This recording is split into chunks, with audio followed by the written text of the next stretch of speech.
Hello, everyone. How is everyone doing today? Howdy. Happy Sunday. Happy Sunday. I'm so glad that we got to go on a little bit later today. I had a really freaking cool intro that I was so excited. It was very cool. It's so beautiful, and I have to shout out C-List Eman for doing it for me, and I'm going to go ahead and drop his link in a second. Have had technical issues, and I have no clue what happened. So next week, watch out, because there's a technology. I'm really bad with. I'm okay with technology, but not this technology. But I've got a really cool intro coming, and hopefully that'll be here next week. But in the meantime, I'm going to go ahead and drop a link to my friend Eman, his channel. We've both been on, and we've both had the chance to talk to him, and he's just absolutely fantastic. We love Eman. To answer Tylox the Mighty's question, are we voguing? I'm gonna call this Xing, because I feel like I make a lot of like X's with my hands. I was trying to superhero pose, and it just did not. Yeah, doesn't work. Doesn't work. Okay. Well, we're here. It's Sunday. I don't know about you. You're 3 hours ahead of me, so you've probably had 3 hours more caffeine than I have. But have I though? I've only had like a little bit of caffeine, and I need a lot more. But I'm so happy to be here. I want to go ahead and say hello to a whole bunch of people in the chat so far. Hello to Nick, Comic Culture. Hello to Brandon over at Comics Kings, talking about Tom King. Like, we're literally like backstage, and Mars is like, who's talking about Tom King? Okay, I need to be here for this. All right, we're going to say our hellos and our intros. We're coming back to Brandon's question. Okay. I'm going to have time to think on it. It's going to be great. Okay. Marvel character, get the Tom King treatment. I have thoughts. Okay. Hello to Chip. Hello to Travis, TM Nerdy. And Travis was being the best comic book hype man and dropped Mars's link in the chat. So thank you so much for doing that, my friend. Hello to our friend Bobby. Hello to Tylox the Mighty. I almost said Tyler. I apologize. And of course, dropping Mars's link. If you haven't gone and followed her, please go follow her, because you are clearly the better half of this. That's a lie, but okay. That's a lie. As somebody who has not posted new content for like a month, but yep. I'm gonna try to get back into it. But here's the thing, is that even the content that you haven't dropped in a month is still better than any content I've dropped. Like, I am horrendously bad at editing videos, and you're actually like, you're good at it. And so anyways, yes, go follow Mars, because she's fantastic. And then when a new video drops, you're subscribed. That's what you're supposed to do. Facts. And then hello, howdy friends. And then hello to Unruly Simeon. Trying to get through here. Hello to Super Stick Boy. Talking about that Tom King question. Hello to our friend Scott.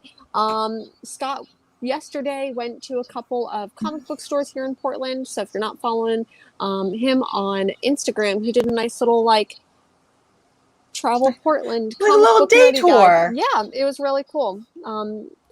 And then hello to Banshee Queen. Hello and good morning, y'all. Hello to Big Herm.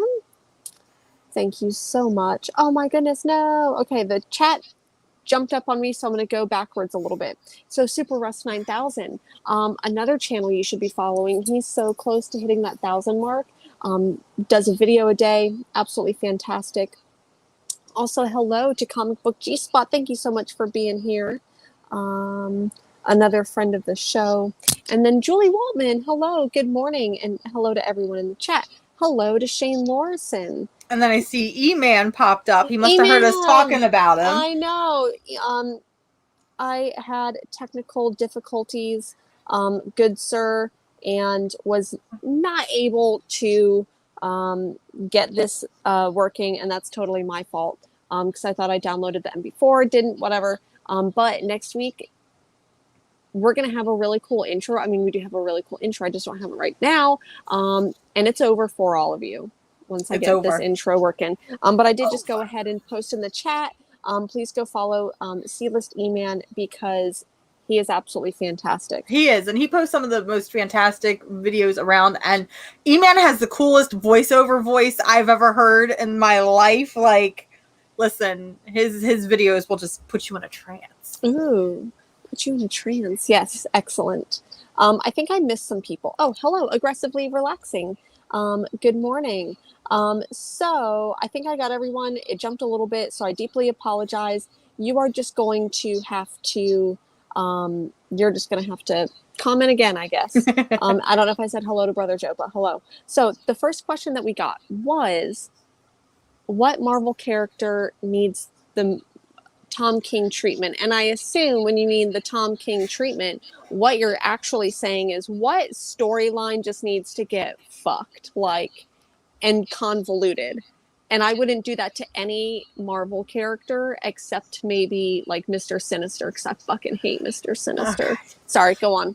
So when I think about Tom King and I think about what he's done for comics and why I think he's good at what he does is when he takes these smaller characters that a lot of people don't think about or know about and kind of reinvents them in a new image. We see with Marvel, he did that with the Vision and created one of the most phenomenal stories that Marvel has ever seen. And if I'm being quite honest, this is the reason why I started reading Marvel comics. We jump over to DC and we see what he did with Mr. Miracle, a character that nobody really cared about. Like, let's be honest, we were all here for Big Barda anyway. Yeah, but he made Mr. Miracle cool as shit and relatable at that.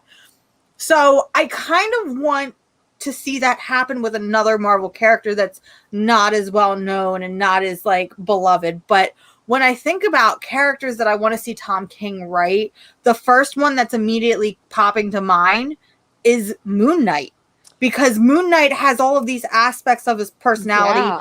And I know that Tom King likes to do things with the psyche and likes to go into that psychological aspect. We saw it with Vision. We saw it with his Batman run. We saw it in the good parts of Heroes in Crisis.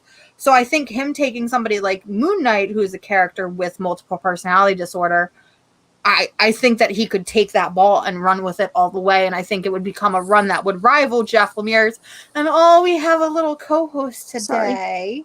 He never hops up here with me, and I just had to show him off. I need everybody to pause because now there's a cat, and I love him.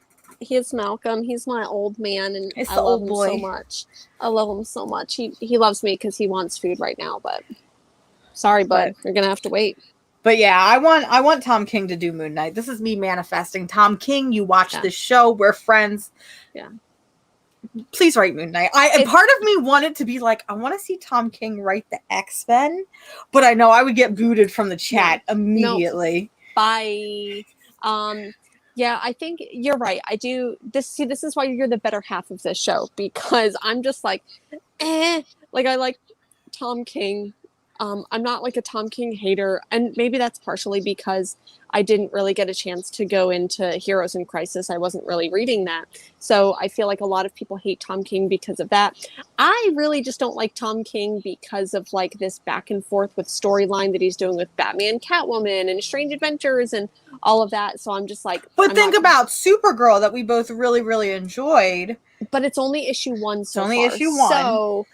it hasn't had a chance to like go back into a way convoluted storyline, and but I do agree. I think that Moon Knight would be fantastic, and you have a fabulous track record of like manifesting these things. Like you'll text me and you'll be like, Jen, I really want this writer to be doing this, or I really want like a Blue Beetle story or whatever it was, and then it's like Blue and Gold gets done. I don't know. So it's pretty fantastic. Manifesting that energy. Yeah, for sure. But that's a great way to start off the show. Like, Brandon, thank you so much for that question. I think I would love, hear me out, future shows, drop us a question in the chat to start off our show with, because that's fun to kind of think and kind of brainstorm. So hear me out. Our new thing to you, our viewers, drop us a question once a week and we'll, I don't know. I think it's a good way to start the discussion. Yeah. And Eman asks a question, what C-list Marvel characters? So what like that's a really good question. I don't see, I'm still like, I don't want to say I'm still new to Marvel, but I feel like I'm still dipping my little baby toes into Marvel. Maybe Elsa Bloodstone. Okay. Maybe that's all I can. I don't know, because when I think of like characters I love, like She-Hulk and X-23. Well, I'm sorry, all new Wolverine. Like these are characters that I feel like are well known now and aren't C-list heroes. Like I don't know. But that's a good question. Definitely keep those coming because I mean we're here to talk comic books. We we buy a lot of comic books. We read most of them. Here's most of them. Most of them. Yeah. So do you want to get started, or maybe the chat can tell us? We can get started on talking comics. We can get started talking about Loki and Black Widow because I definitely have some thoughts about both of them. I mean, do you just want to go into it and let me talk about Alligator Loki for like 12 hours straight? Because listen, that is what I'm here to do. Okay. I have this I realize this now. I have this fascination with like animal humanoids in DC and Marvel respectively, because we look at kind of like King Shark. We look at King Shark, we look at Jeff the Land Shark, and now Alligator Loki. Like I'm obsessed, and I'm just here to, I don't know, I'm just here to adopt all of these little babies. That's all. Yeah, we're no not spoilers. No spoilers about the show or but movie shit or went down. Like yeah. This episode 5 of Loki was so good. And I think this is going to be my review. Well, okay, sorry, because I have thoughts about Black Widow, and I'll get into those a little bit later. But I do 100%, like, I love Alligator Loki. I love this, like, supporting cast of Lokis that appeared. And 100%. Spoiler alert, not all of them make it. So that's a little bit spoilery. But, man, I really just want to see Loki and Sylvie make out. Me too. So that is the okay. So this is a conversation that I have with my partner every week that we watch this. I really want to see Sylvie and Loki kiss. Now here's the question: is it masturbation or is it incest at that point? It's convoluted is what it is. Tom King needs to write this now. Tom King should write this 100%. However, reverting the conversation back to Alligator Loki as one does. Yeah. Do you think, because Alligator Loki hasn't actually popped up really in the comics, there might have been a brief allusion to it, but he's not like a full-fledged character like some of the other characters we've seen pop up in the show. Do you think now that due to people like me freaking the fuck out over Alligator Loki that we will see Alligator Loki come into the comics? Because listen, I would buy 20 issues of Alligator Loki. Listen, Marvel, I'm here to manifest. I want Alligator Loki. I think yes and no. And here's why is because if you take a look at the TV show, like the shows, and you take a look at the movies, there's not like a singular comic that really they haven't done an exact remake. It's all kind of like loose inspired. So I don't think that we've really gotten many characters that have done that so far. I think that because of the success, maybe they'll pop up. I would love to see Loki Alligator show up as like kind of like Stan Lee as the Watcher, like make a little cameo in each movie. I think that would be kind of adorable. I would really, really like to also see Loki Alligator show up in Guardians of the Galaxy, because I feel like that's the weird cosmic stuff that would just be really fun. So, yeah. So that's our Loki thoughts. Now we got to get on. Now we got to get on to the other big one. So finally, after what, a year and a half of waiting, we got the Black Widow movie, and I know that we both have very different thoughts. Would you like to share yours first? Okay, so here's the thing with Black Widow. I've been waiting for it, and I honestly went into it with very low expectations. I was going to go see it in theaters today.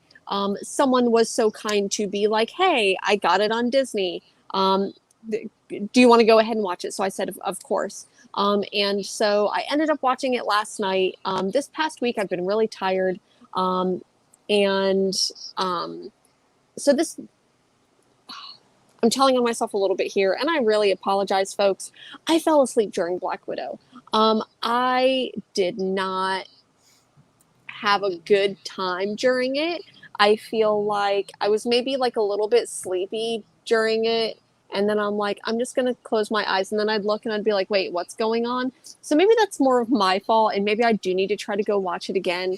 But I had no clue what the fuck was going on. Maybe that's because I was a little bit inebriated. But Very well. Like I said, maybe that's more a review about myself and my lifestyle choices rather than the movie. But I couldn't pay attention. And so I was confused the whole time. I didn't feel like it was a Black Widow movie. I also will say this. I know that Black Widow was originally idealized as a movie.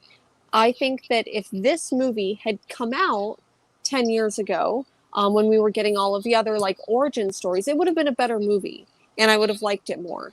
I think that I was promised a Black Widow origin story and I kind of got it, but really didn't. And I think that I would have much rather they just would have scrapped the whole project and done it as a show. So that's my thoughts on Black Widow. So for me, I might try to go back and watch it. If I had to like rate it on a scale of like 1 to 5, I'd probably give it a 2.5. Which is a 5 out of 10. That is shocking. Wow. Okay. Sorry. So, thoughts on Black Widow. I'm so sorry. I feel like every time I do this, I disappoint you a little bit. Just a little bit. So for once, I did not hate something. I'm usually the one that hates stuff, and Jen is usually the one that loves it. Yeah. I went into this movie wanting to absolutely hate it. I wanted to hate this movie. I felt like it came out 10 years too late. I personally hate Scarlett Johansson as Black Widow. Where is the Russian accent?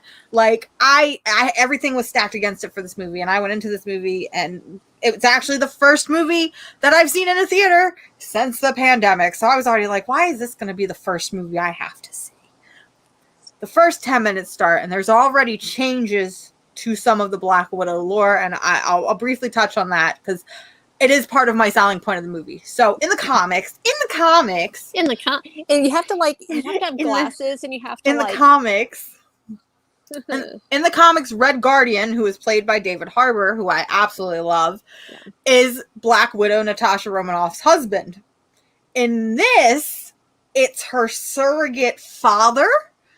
And at first I was like, I hate this. I don't want this movie anymore. I hate this movie. What is going on? We're already making major changes. I hate when they make changes like this. However, my favorite trope in the universe, and I feel like we've talked about it on this show a little bit, is found families. Not just found families, but fathers and their surrogate daughters. And not only did I get a found family, but I got a father and 2 surrogate daughters.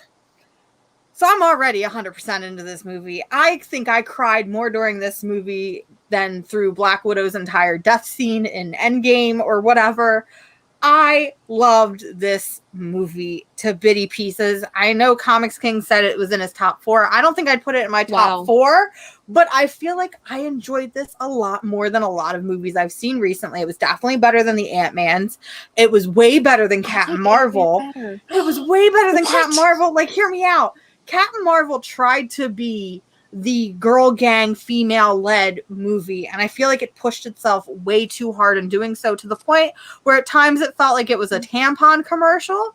Whereas a tampon commercial / like army recruiting video. Yes, that is how Come get your Captain Marvel felt. Tampons from Captain Marvel.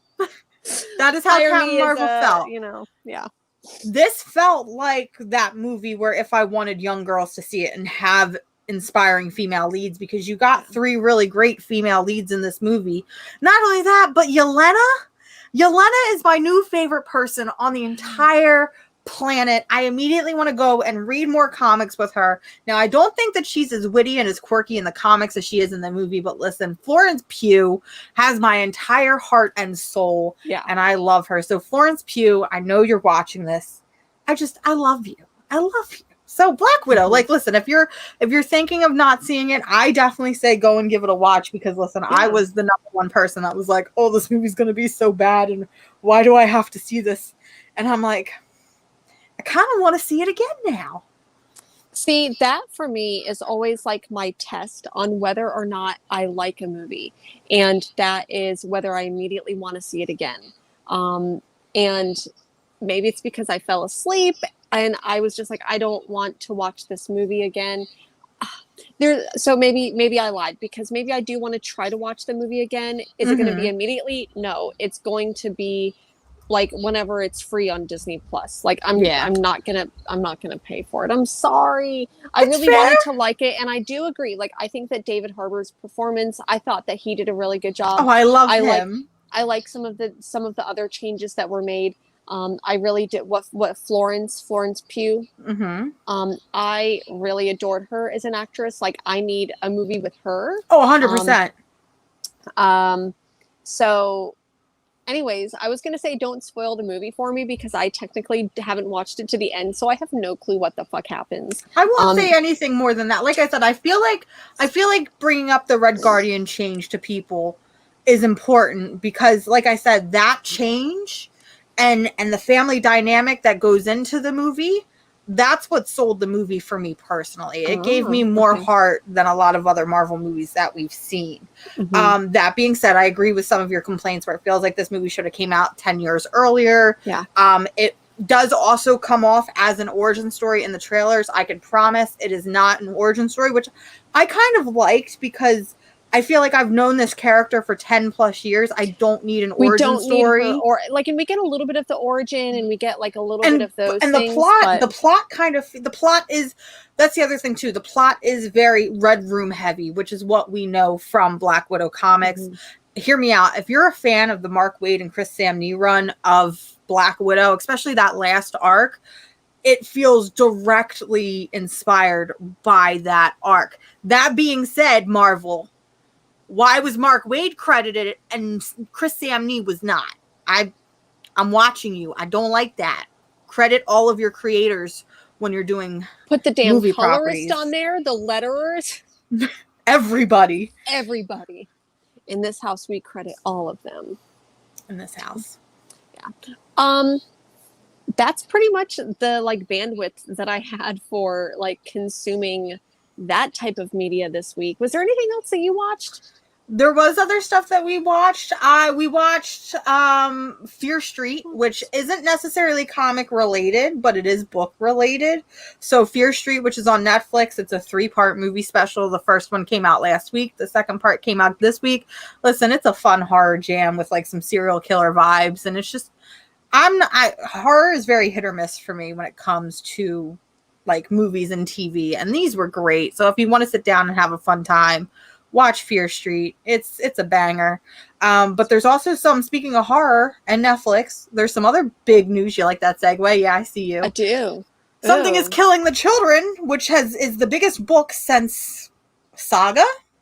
I think that I'd agree with you there. The biggest book since Saga? I think, to me, I love Saga a hell of a lot more. But I will say, I think that it's bringing so many people into indie comic books the way that Saga did. So I will give it that credit. But, and Chris Samnee was in the thank yous. Okay, maybe I was just mad and I didn't look hard enough. And thank you, Scott. Sorry, really quick, before we move on, because I know you just did that beautiful segue, but I really do kind of want to say this, where a Black Widow movie feels like a reason to not give any of their current female characters a movie. And I honestly think that's by design.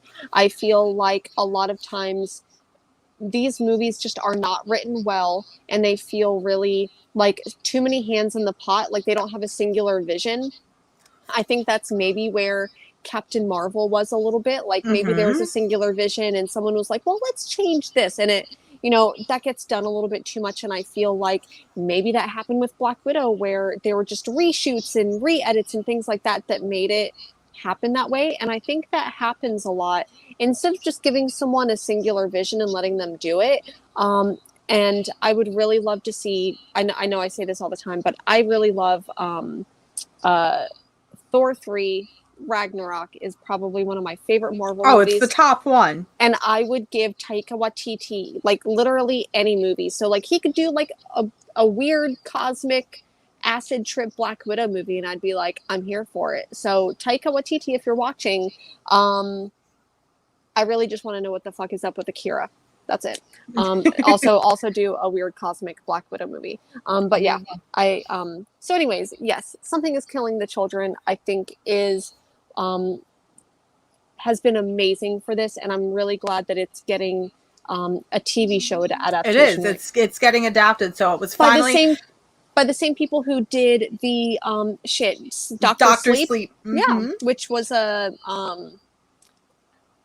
sequel to The Shining. The Shining. Mm-hmm. I thought that Doctor Sleep was pretty damn good. I never got a chance to watch it, but I know a lot of other people that watched it and really liked it. But it's like this book was already sitting at what, the $600, $700, $800 mark, and now that a TV show is being adapted, it's going to spike that book even higher. So listen, I've been sitting on my copy for a while now. I might have to part ways with it and say, all right, yeah, off you go, little buddy. Mm-hmm. Because even Raw, I think that thing, even in like, not necessarily that I would say that it would get a low grade, but even like not a 9.8 is still going to get some cash. Mm-hmm. And if I'm being quite honest, I think that the next book that we're going to see that happen with, and it's already starting to pick up speed, is Stray Dogs.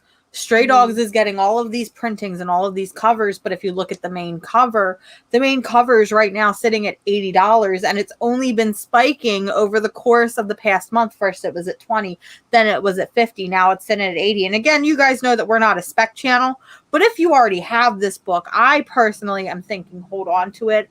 I'm thinking it might hit the 120 mark within the next couple weeks, and that is because there are rumors flying around now that is the next one to get an animated adaptation, which, can we be honest? Stray Dogs, that's the perfect thing to animate. It's already there for you. Yep. I 100% agree. I think that there's no way that they could do a non-animated version of that. And I think that it would make a better, maybe would it make a better short film rather than like a series? Because I think drawing that out. But I thought that with Sweet Tooth, I was like, whatever they're going to do with Sweet Tooth, they're going to have to draw it out because volume 1 is relatively short. And I think they did a fantastic job with Sweet Tooth. So absolutely. Excellent. So maybe that's an interesting way to go into comic books this week. I know that you got some of the beautiful Stray Dogs covers. I did. Let me bring them out. I'm jealous. Speaking of Stray Dogs, because they actually did just announce even more printings for Stray Dogs, we're now getting variants that are homages to Dracula. We're getting homages to The Audition. And the other one is an homage. 28 days later. So you know that I'm pre-ordering all of them because at this point I've been pre-ordering all the variants for all the ones that I like, and I happen to pick up the new ones. So this is I don't know what issues they are and what printings they are, but this is for The Thing, which if you've been following my social medias, I fell in love with The Thing at the beginning of the year and I'm obsessed with it now. This one is an homage to Evil Dead, which I just think is absolutely, it's just cool. However, this one, hear me out. And this one, I think I'm going to frame it. I think I've decided. This midsummer variant is just, I love this so much. Can I tell you something? This is a safe place, right? A safe place. Okay. So, you know how I said that I couldn't really recall anything else that I had watched? I lied because for the first time since it came out, I actually finally watched Midsummer. Oh, it's so good, but it's such a heavy movie. 3 years. It really is. And I could feel myself like the movie did exactly what it needed to do, and it brings you on this emotional roller coaster of up and then like, oh, this is beautiful and this is excellent, and then it's like, holy shit, I'm scared, and then it's like, oh, this is excellent, holy shit, I'm afraid for my life right now, what is going on? And then at the very end, then at the very end, it's just one giant big good for her. Good for her. Yeah, exactly. So it was an excellent movie, and I'm probably going to watch that movie 100 times before I watch Black Widow again. Sorry. Damn. Yeah, sorry. The superior Florence Pugh movie, ladies and gentlemen. Can we just put Florence? Hear me out. Okay, I said I was going to stop talking about Black Widow, but hear me out. I got one final thought. Only one. Why is it that everybody else in that movie speaks Russian, and yet Scarlett Johansson is the only one still rocking an American accent? Hear me out. Florence Pugh should have been Natasha Romanoff. Ooh. There's my truth. I think, how old is Florence Pugh? She wasn't old enough, but I think we should just get a time machine and take her back. I agree. I think that's the reason why. But I agree. I think that she would have made a great Black Widow. But I like where she's at now. So I do. Yeah. So there were a lot of comic books that came out this week. As per usual, I read most of my stack. Not all of it, but I read most of my stack. It's nowhere near organized. Mine was a big variant cover week. I had a lot of variants this week that I'm not. It always makes me feel bad when I buy a lot of comics and then I realize that I'm only reading maybe like a quarter or a half of them and the rest I've just bought for the cover. Yeah. I used to be way worse at it, but this week reminded me just how dumb bitch money I could get. I'm so sorry. It's fine. Not really. She's not sorry. Yeah. Let me go ahead and take a look at my stack. Did you have any books that, I know that you said that you hated some more than others. Were there some books that you just hated or that you loved? Do you want my hate book or do you want my love book? I think you want my love book. I don't think you want my hate book. I know what your I don't want to call it your hate book, but I know what hate book you're referring to, and it literally breaks my heart. Why do you do this to me? Do you want to just start off strong, Jennifer? We choose violence. In this house, we choose violence. Okay. So you know what? Go ahead, break my heart. Tell me all about the book that you hated. All right. And tell me how much you hate me. Ladies and gentlemen, boys and girls, non-binaries and ENBs and everybody in the chat. Mars read her very first X-Men book for the channel. Yay! I didn't get the don't spoil my fun. Sorry. I didn't get the cover I wanted, but I read this book purely for Jen. I have a lot of very strong opinions on the X-Men. Here, where do I start? Okay, here we go. As the non-X-Men reader. So to preface, I never read House and Powers of X.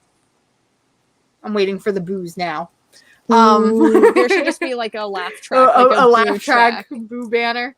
I never read House and Powers of X. That being said, I picked up the first issues for X-Men, for New Mutants, X-Force, Excalibur. I picked them all up.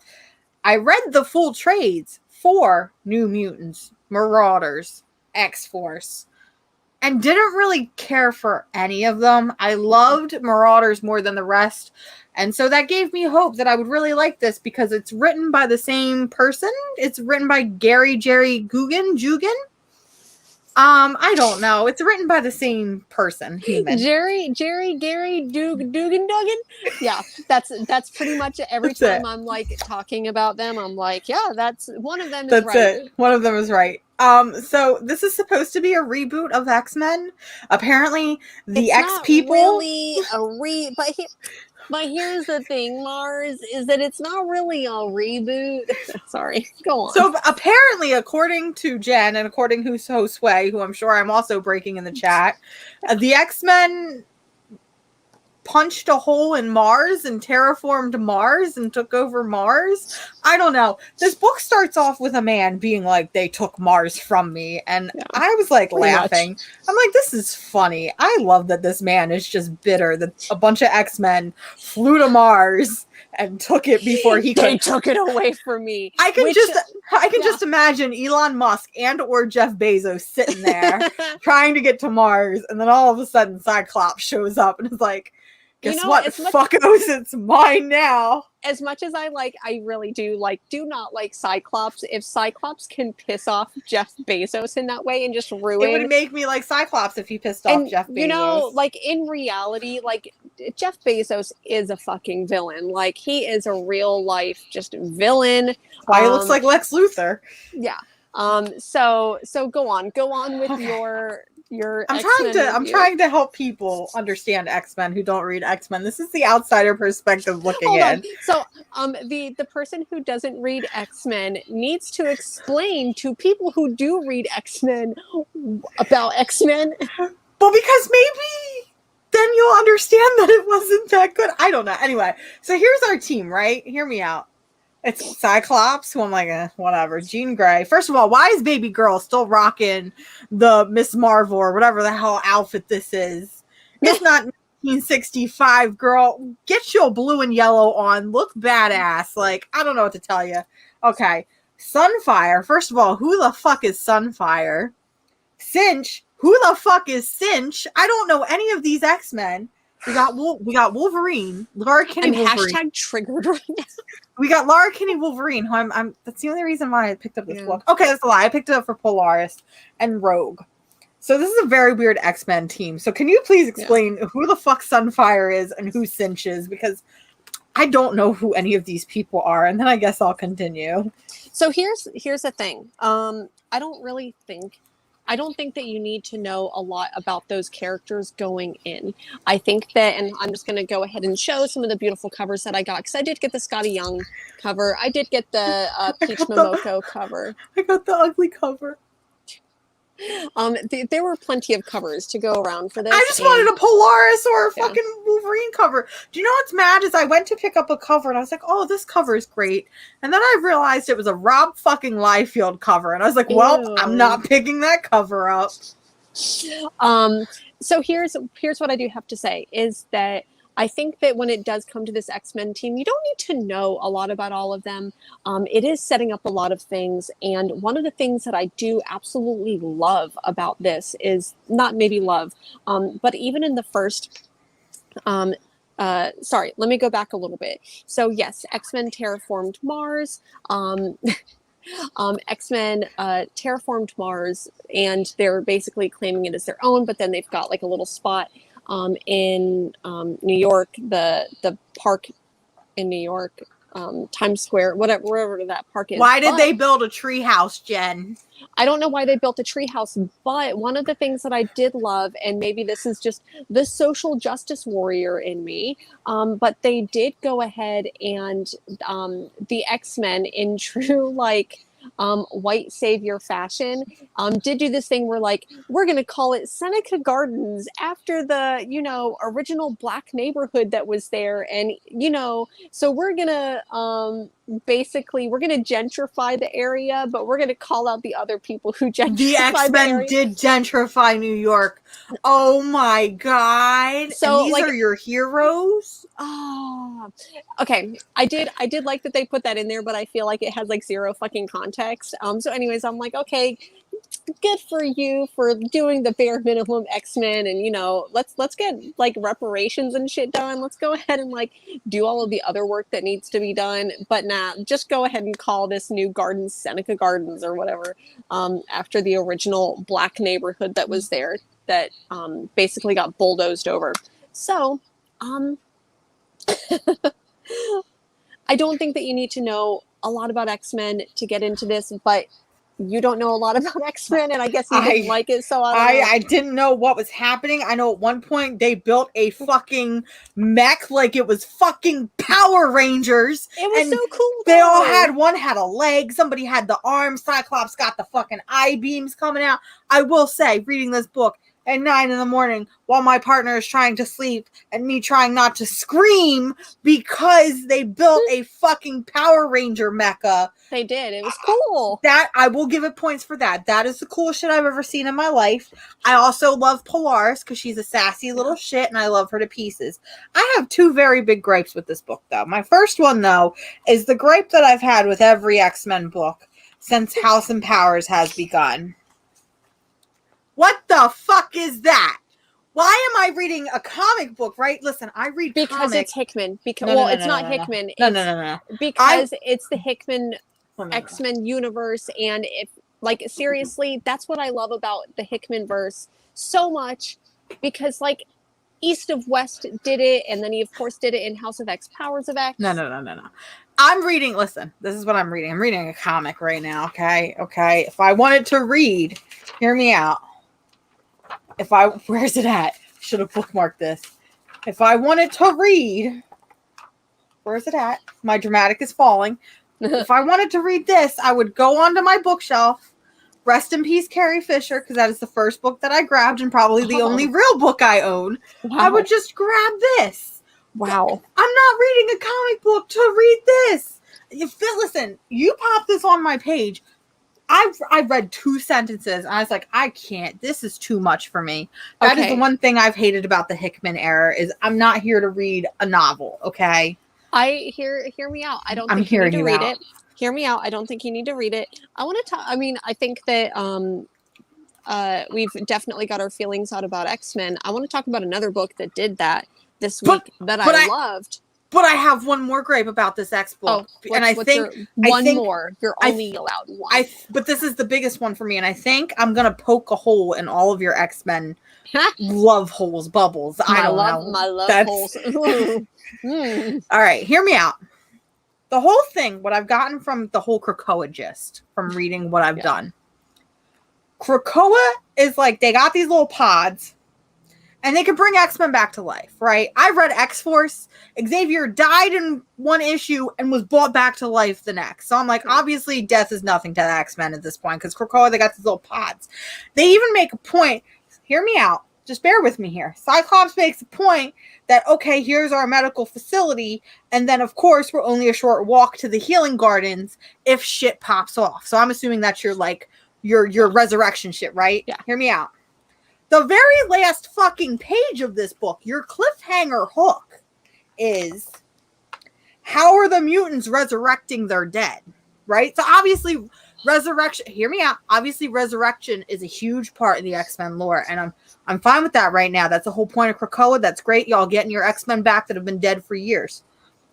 Then why the hell is Cyclops making a big deal about honoring our dead and honoring, I think, Sunforge's sacrifice at one point? They named their ship after it or whatever. Because sometimes they can't come back. So they can't come back. Sometimes they can't. And sometimes because there's like backups, and if you don't have a backup, then you can't like come back up. Okay, that's just my biggest gripe, is because it feels like resurrection plays a big part in this mythos, which I'm cool with, and I think that that's interesting. But then when you turn around and on the next page you're like, we have to honor their sacrifice, then to me, like, I watch Xavier fucking die and live in the span of a sitting. Yeah.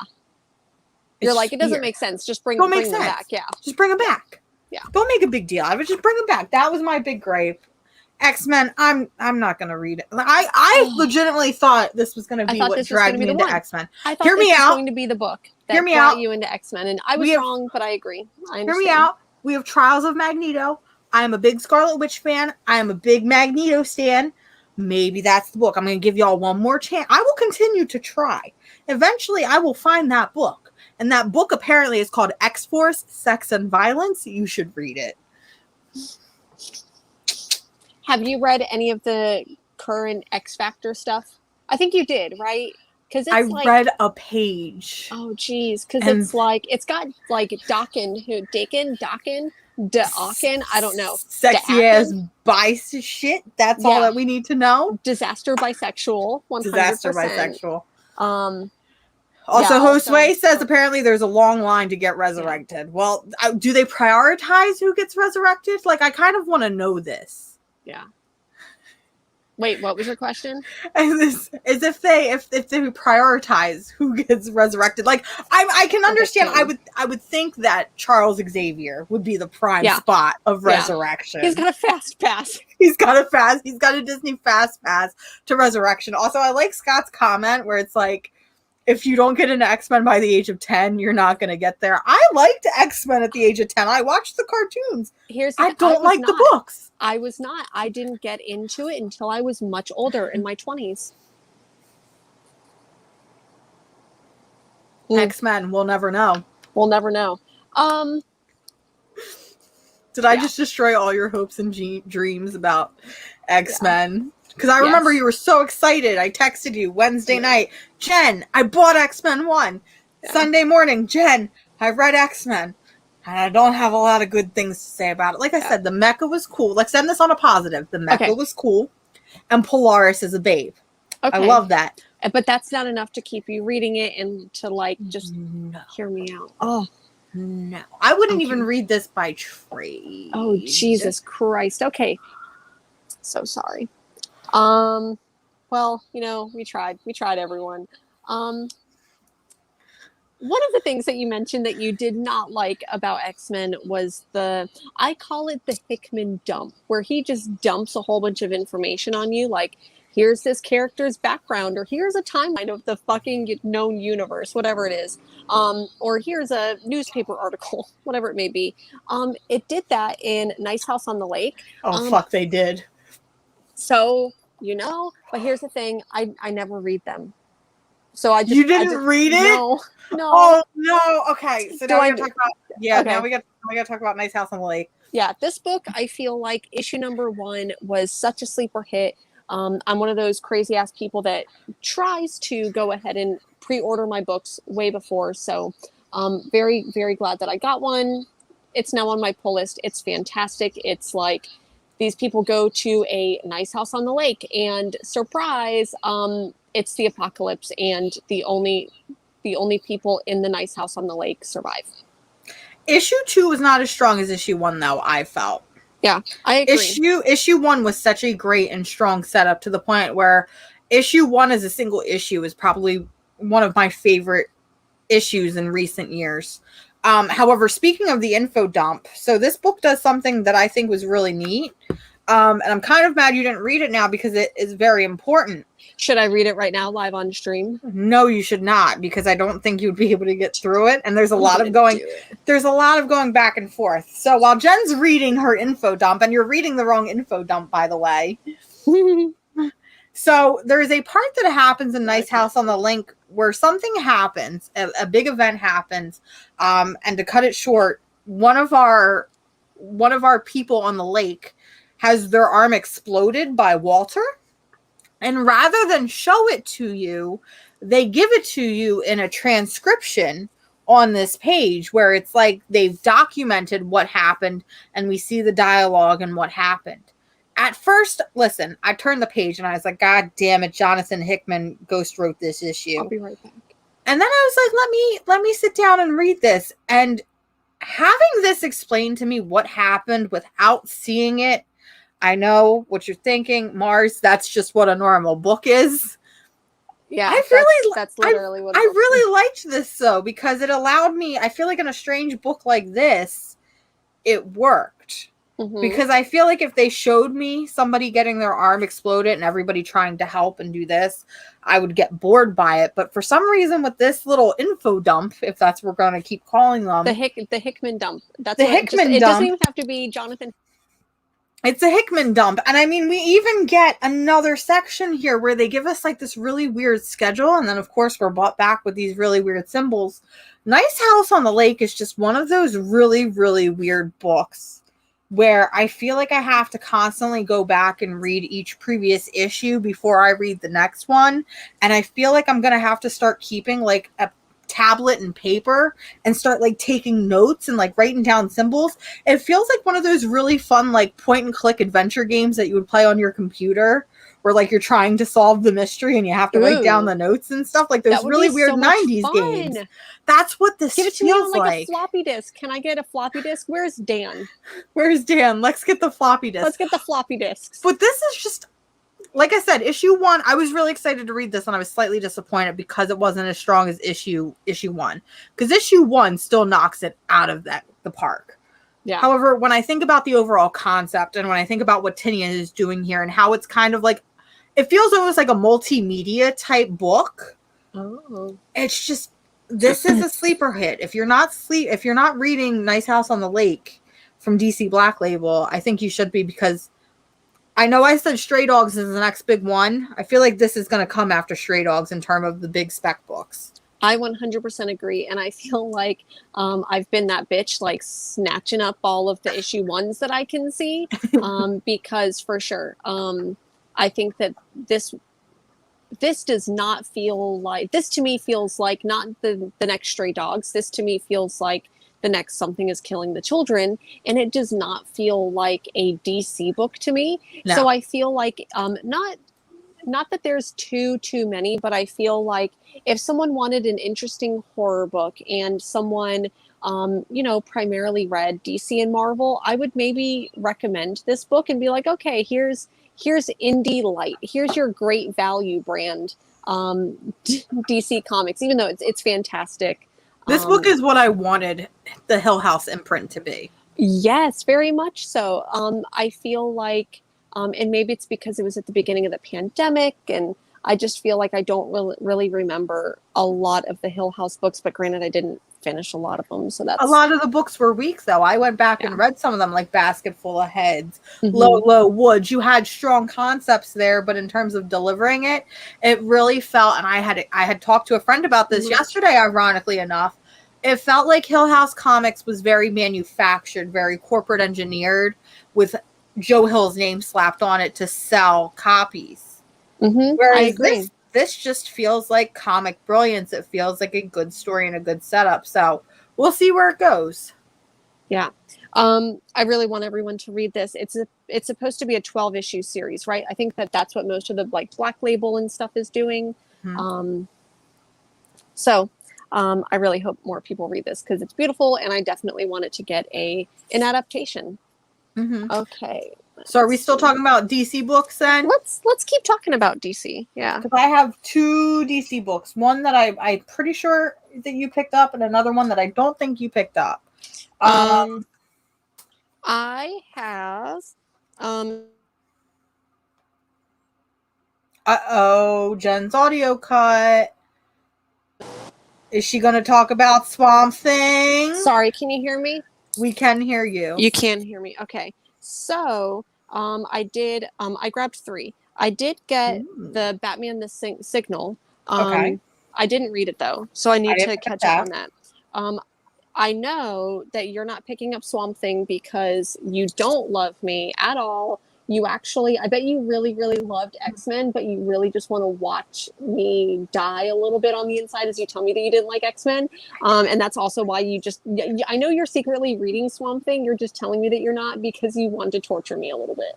Here's the thing. I promised I would read Swamp Thing once it came to trade because I do love Rom V. That's going to be like forever. It's supposed to be 10 issues. It's only halfway through. I know. How did Swamp Thing compare to this week though? Because I know that you've been loving this series. It's been one of your favorites. Is it still? It's still carrying along the way that it should. 100%. And I feel like so. We get to see our boy John Constantine. Which I'm really, really loving.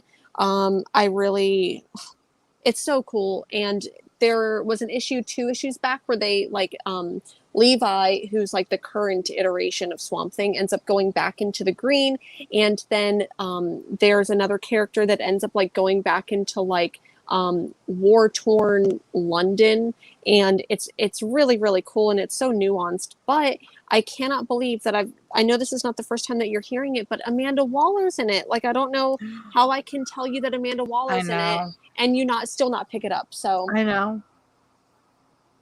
Continuing to break her heart. Continuing.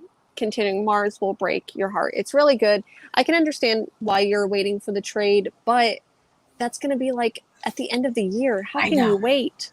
I know. One day. Swamp Thing is so good. I love Swamp Thing so much, as y'all know.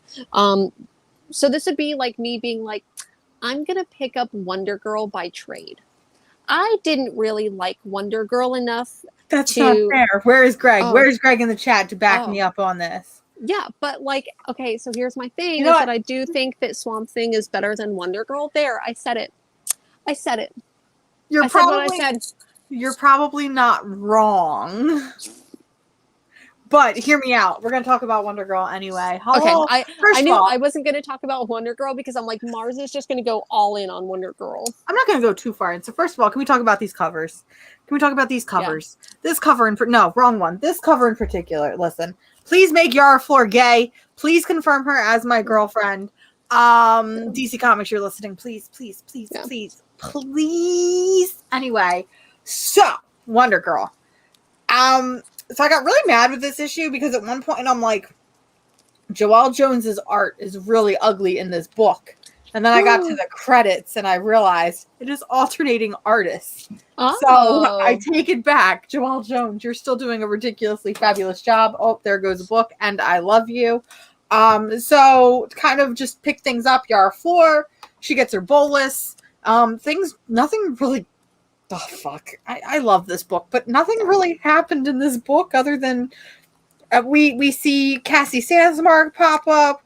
We see Hippolyta pop up. Who's the red haired lady? Do you know their name? It's Artemis, who I also Artemis. love.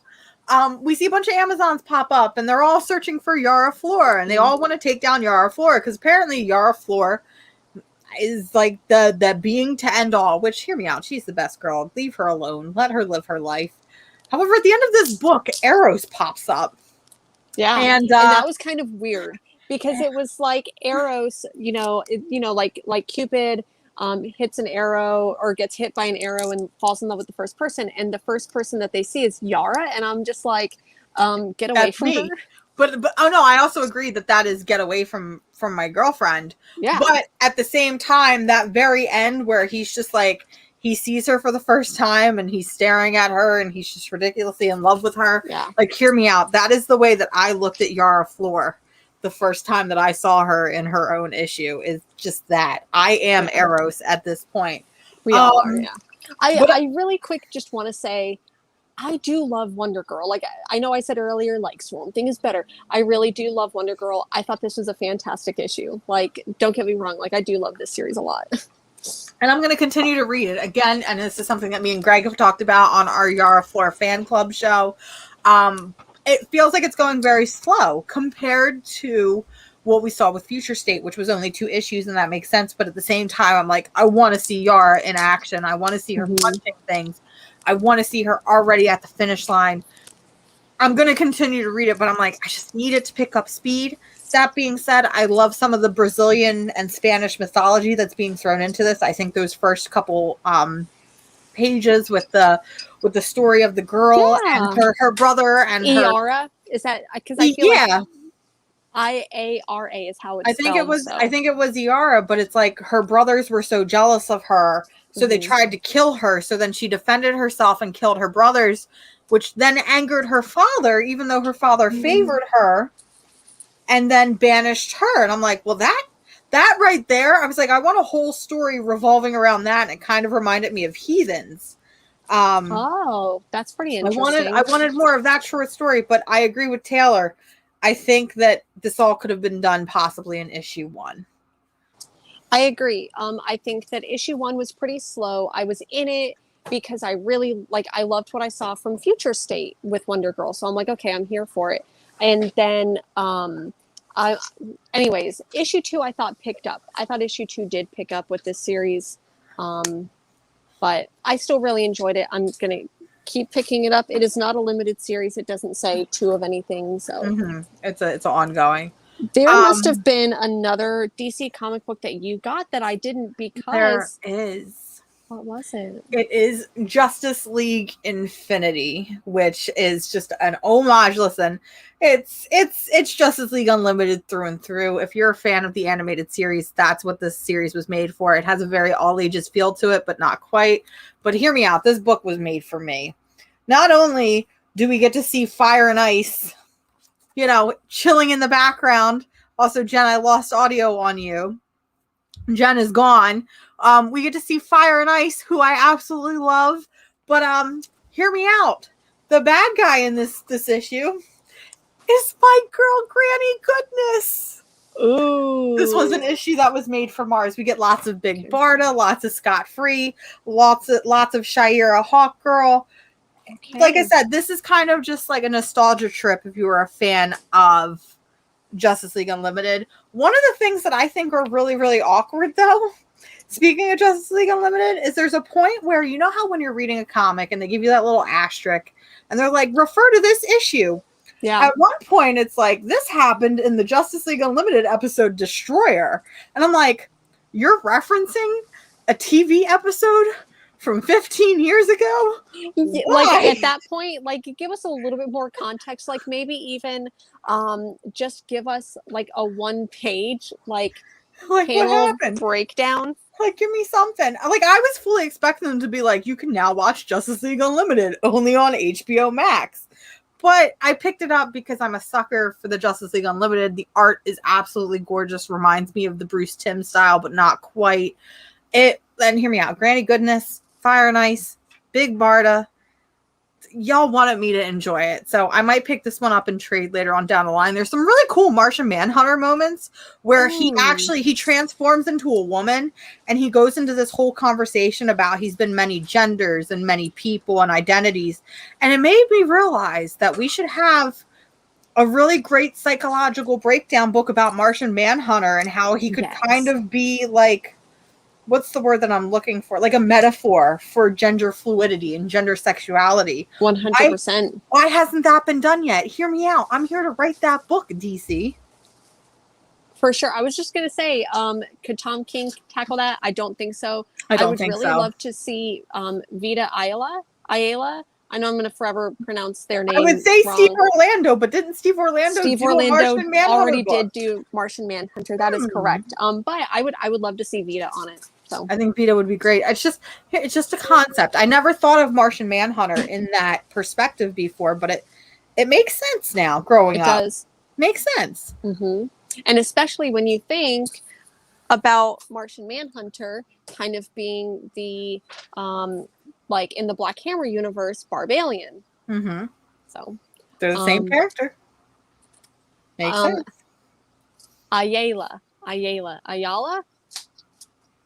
We'll get it one day. I think we should just call them Vita. I think that's Vita, where we should just them Vita. We're going to stick with that because we tend to butcher last names on this channel. Listen, we're trying our damnedest. We're trying so hard. Yeah. So that's all I had from DC and Marvel. That's it for DC and Marvel. I feel like I had more from both of those, but apparently I didn't. Apparently it was just every Swamp Thing cover, every Wonder Girl cover, every X-Men cover, half of the X-Men covers. I do really quick want to say hello to Bueller. Thank you for being here. In case any of y'all missed it, I was on his show a couple weeks ago. Really, really fun. I know I could never replace Bob, but I'm so glad that I got to be there to replace Bob for a day, for a week. So let me see. Yeah, that's going to be it as far as DC and Marvel, because per usual, my stack of indie comic books was quite a lot. But also, as per usual, I didn't finish my stack of indie comics. This one looked really good. Blacksmith. Blacksmith. So that looked pretty cool. I think that y'all were here when I was like, I don't know what happened, but I did get Black Hammer in my pile. I guess maybe some copies got destroyed. And then my shop had to order more. And then Clans of Bellari. Did you read this one? I did not. I flipped through it. I didn't even realize it was coming out. I don't remember seeing it in previews, but I flipped through it, and the past couple Aftershock books haven't been too inviting for me. So I decided to skip that one this week. I did also order the Skybound book.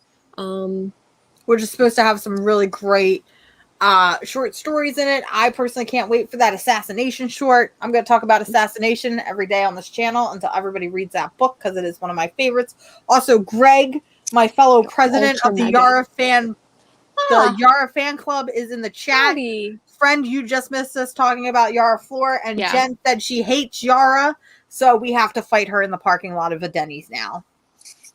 That's where all the fights go. That's where all the fights go. I did not say that. I do love it, but it's because you, Mars, hate me, and you tell me how much you hate Swamp Thing, and you tell me how much you hate X-Men literally every day. I wake up with a text from you every day saying I hate Swamp Thing and I hate X-Men. I wish that Tom King were writing both of them just to spite you. To be fair, I did totally say I am at fault. I did say that Tom King should write the X-Men, so I will take that L. Okay, thank you. I did say that. Let the court show. I said Tom King should write the X-Men. No. So what comics did you read this week? I did. I promise I read a lot, but I'm going to go through some of the ones that I didn't first. I haven't caught up on Basilisk, even though issue 1 was really good. Jenny Zero, issue 3 came out, and this is the penultimate issue because I think there's only 4. I know you did read this one, Mamo. Haha. Mamo. Maybe it's pronounced like haha, like Mama. Tell me about it. I really like this book. I've got some conflicting feelings on it, but overall, I really enjoyed Mamo. So this is a new story from Boom Blocks. It is done entirely by, well, not done entirely because I'm sure there's a letterer and a colorist, but it is done by Sass Millage. And actually, Sass Millage did everything. So I take that back. They do get the credit. Oh no, there's somebody in here for flats. There's somebody in here for flats and somebody in here for sensitivity reading. Oh, I really like that. I feel like we never get credits for sensitivity reading anymore. So this is, well, how do I start with this? It starts about a young girl who finds a witch in her small town and is like, look, my mother has been cursed. Please help me lift the curse on my mother. And the young witch, who I still don't know if they are a female or male. Maybe they are non-binary. Maybe they're not. That is totally cool for them. That is an option. They leave it totally ambiguous, which I really enjoy. But this young witch, it is a witch because that's what they call them, is a witch. So I don't know if they genderize witches in this universe. But this witch is coming back merely to mourn the loss of their grandmother. So it is not their town that they are watching. And it seems that ever since the grandmother has passed away or left, that the town has kind of been overrun by the Fae. There's no one there to protect the town anymore. And so it's just a really cute young adult. I feel like it's going to be one of those coming of age stories where it's like, you help me, I help you, and we grow together. The artwork in this book is just absolutely phenomenal. It is some of the most beautiful art I have ever seen in a single issue. And I love that. This is one of those books where it's like I sat down and started reading it and I did not want to finish it. I'm trying to get some of the lighting in here of Mamo because this book is great. It honestly feels like one of those, like a first, second book. Yes. Or a scholastic book. It's funny that you say that because, like I said, I hadn't read it. And then I just like flipped through it now, and that's exactly what you said, that it should be like a first, second, like Prince and the Dressmaker. The Girl on the Sea that we both just read and really enjoyed. It feels like one of those books. It also has a lot of really great like Studio Ghibli, Howl's Moving Castle, Kiki's Delivery Service type vibes to it, with some of the character designs and some of the small creature designs that we get. That being said, I'm worried that this book is going to fail because it is a serialized book. And I feel like, as I said, I loved this. I just wanted to continue reading it. And when I got to that stopping point, I realized I have to wait a whole nother month to see what happens. And I just want to go. I feel like this should have been published by Scholastic or by First Second, or even if Boom had just done an original graphic novel. And I feel that way with a lot of the young reader stories. Yeah. Because young readers aren't going to focus on reading something month to month. I want all of this now. That being said, because I did love it so much and because I keep thinking about it, I think I am going to put it on my pull list because it is absolutely adorable. So please keep Mamo on your radar. If you aren't picking it up by single issues already, definitely pick this one up by the trade because it's going to be one of those really great new young reader. I'm not young reader, young adult, all ages sort of story that might happen to be a little bit queer. I don't know. Hear me out. Do you feel like this could be a replacement for Lumberjanes? Because Lumberjanes still did single issues up until issue 70? I think when it finally stopped. So I think that this could fill that place That's maybe my perspective. I don't know if I would call it a replacement for Lumberjanes. Also, John, yes, 100%. Please pick this up for your girls. They will love this book. Mm-hmm. I don't know if I would call Mamo a replacement for Lumberjanes. I would maybe compare it closer, and I haven't even read it, but from what I've seen, I feel like I compare it closely to Wind. Oh, okay.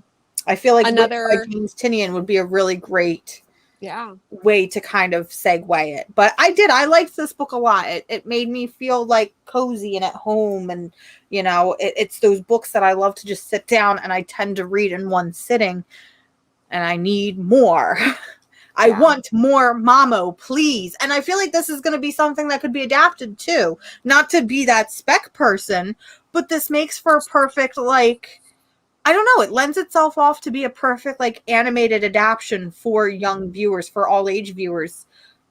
It's just, it was good. It made me feel good. And that's what I love about comics. I really do. And I think that's why I tend to lead towards those first, second, and Scholastic titles, is because they make me feel good. They make me feel something, you know? I feel like I said, I haven't read this one yet, but even as I'm just kind of browsing through this, I feel like I get the whimsical Studio Ghibli vibe. Yes. This will probably be like as soon as this stream is done, I'll be reading that. So, like, out of everything I read this week, and that includes issue 2 of Wonder Girl and issue 2 of Nice House on the Lake, I think that was my favorite thing that I read this week. Really? I know that, you know, if we're moving on to other books, I know that here, you know what, I'm going to show off some other books that I didn't read just to get them out of the way. Out of Body number 2, issue 1 was like weird and I loved it. This one is The New Day, Power of Positivity. Apparently it is a WWE book. You picked up a wrestling book? I did, but here's the thing. The writer, Narcisse, Evan Narcisse and Austin Walker.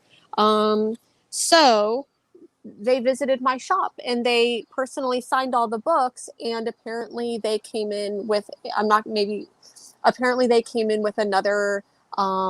writer's kids or something to the shop, and apparently they were really adorable. I'm not going to name names, maybe I'll tell you afterwards, but anyways, they came into the shop that I typically go to and they signed all the copies, so I'm like, hell yeah, I'll pick it up.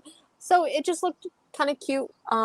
So yes, I did pick up a WWE book. That is cool. So this could be the next Transformers My Little Pony. If there's any wrestlers that you would get into, I feel like it would be The New Day. As somebody who doesn't watch wrestling myself but knows enough about it, that would be the group you would get into. I had no clue this was an actual group until literally just now. I was today the second year old. Today. Hey, Sean.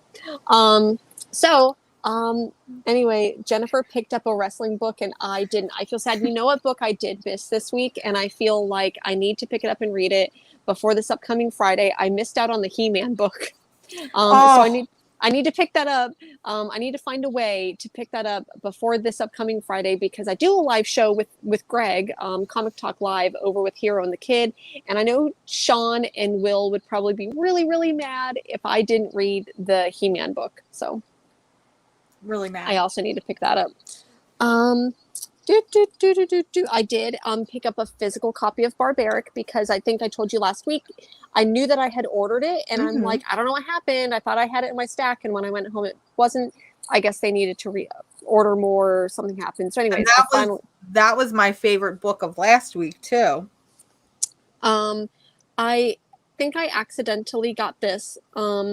It's God Killer Tomorrow's Ashes, and then I'm like, oh, that sounds pretty cool, not realizing you have to read 2 like fucking volumes of the story before this one, and I have not.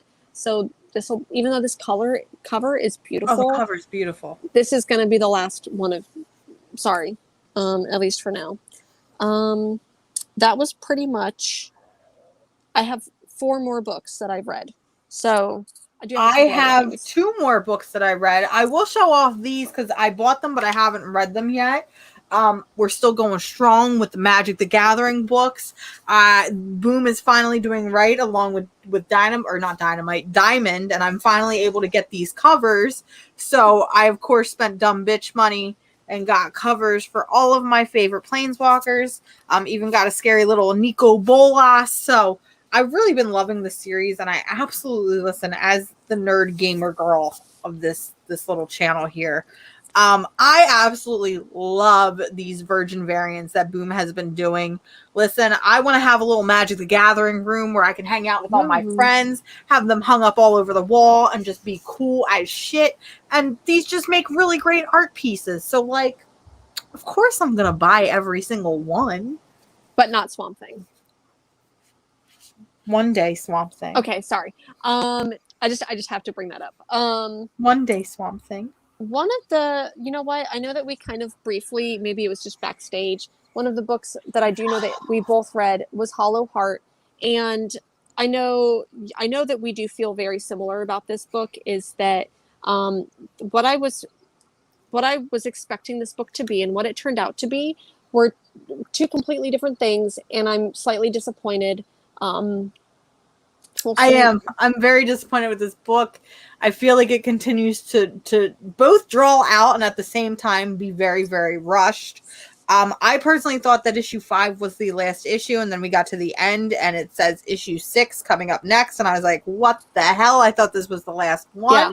Because the way that this issue ends, I was like, if that's how this book ends, then I'm over it. Also, there should be shirts. You know what, Greg?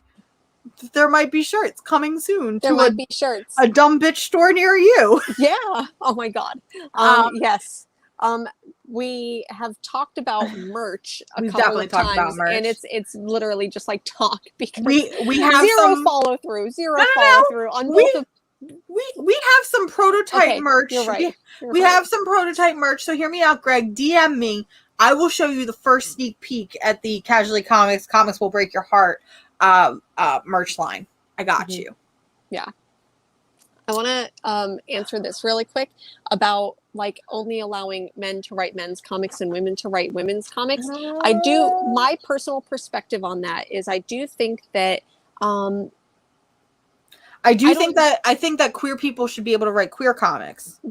I do think that one, there are a lot more male characters that are just canon, right? Like I think that in the history of comics, there's just been 5-to-1, 10-to-1 male characters. So if we kind of stick to that, I think that we end up excluding a lot of people, right?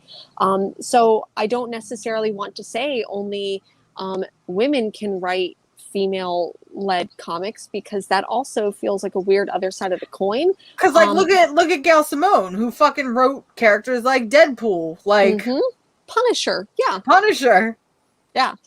So I don't necessarily, I would like to see more women and non-binary people writing comics. And I think that if people were only allowed to write comics of, that look like them, I think that we would exclude a lot of people, especially when I think about bringing people of color into that combination as well. So I would like to see more people writing comics. It's not pie. It's not like there's a finite amount of pie in the world. More pie gets made. Like the more comic characters we have, the more people we bring in, I think the better. So that's my little... I agree 100% on that. Yeah, literally everything that you just said, 100%. Yeah, if I can't wear I am a dumb bitch, sure, I am not having it. Well, stay tuned. Also, yes, Louise Simonson gave us our himbos. That is 100%. Excellent. She did.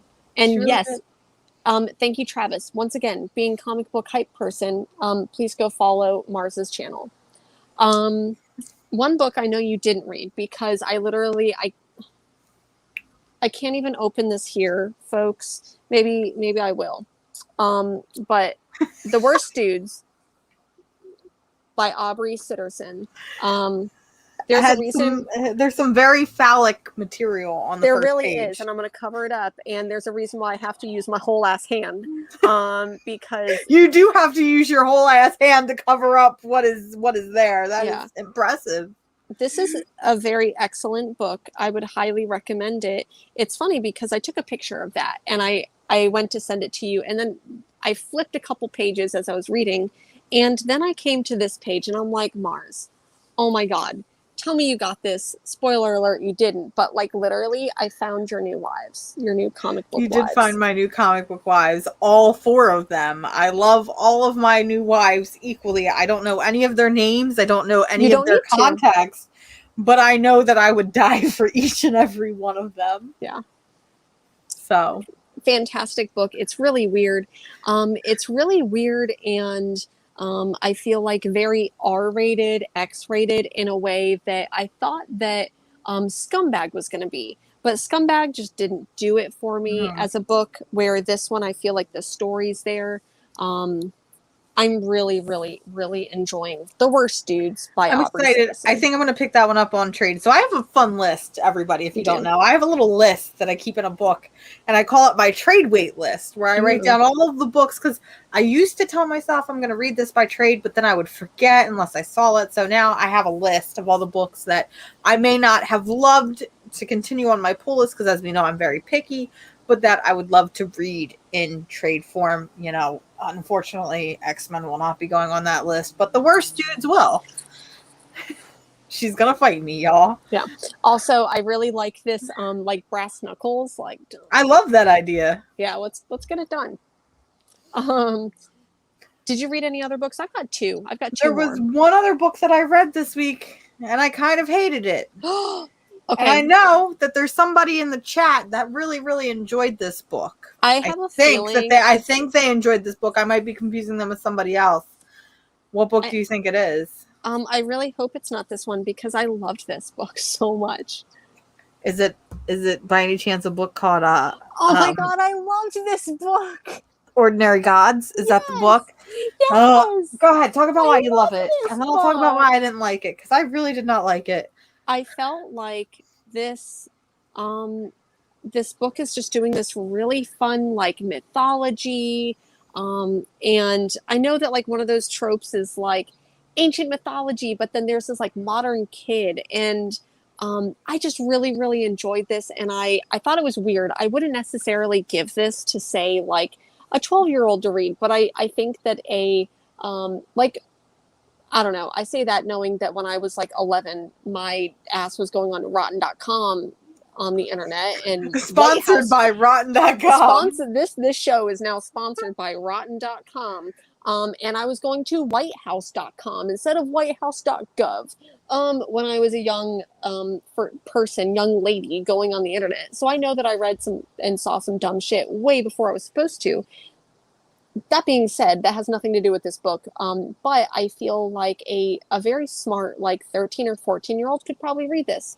It PG-13, but I think that there's some concepts that children wouldn't like. Janet says rated M for mature.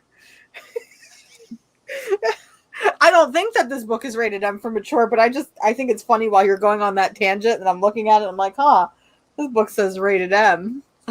I still really, really liked this book. I thought that it was fun. I say this knowing that I really liked the character, but I can't even tell you what their fucking name was. All right. I really like it, but go ahead and trash it and break my heart even more as I just rip up all my comics. All right.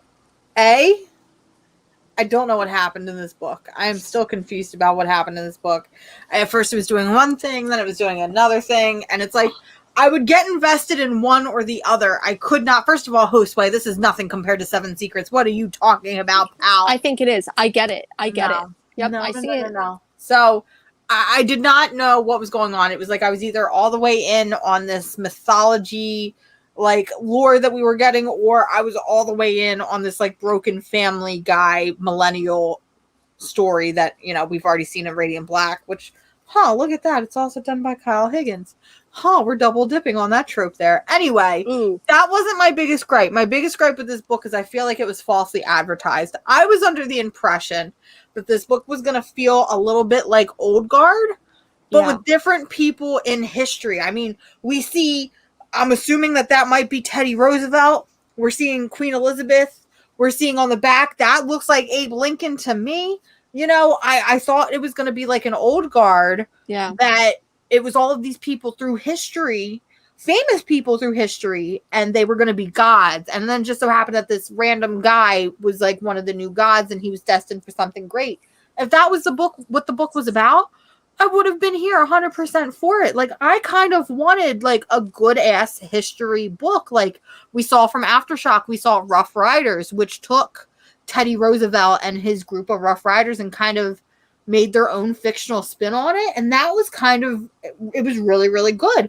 I wanted to see that with Ordinary Gods, and I didn't get that. And it's like, give me a good League of Extraordinary Gentlemen, old guard, through history type book, and this book just felt like a lot of info dump lore. And like I said, I think you talk about changing timelines all the time and how you don't like it.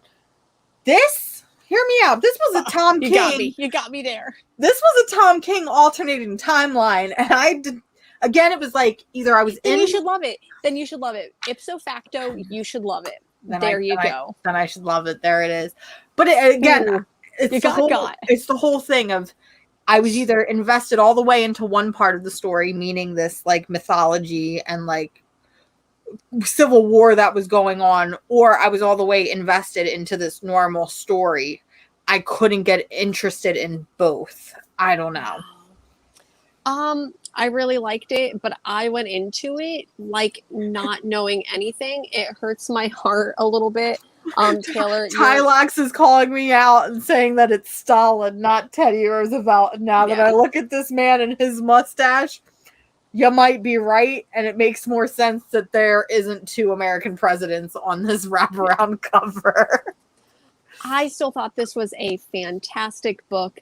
I really enjoyed it, and I'd probably recommend it. I think that people like John's Comics with Kids would really like this, and I don't know if his girls would necessarily like it, but it was one of my favorite books this week. Wow. Read Mamo and then you'll change. Okay. Wait, hold on. You liked this more than you liked X-Men? You got. Oh, so here's the thing is that with X-Men, there was a lot of setup with X-Men, right?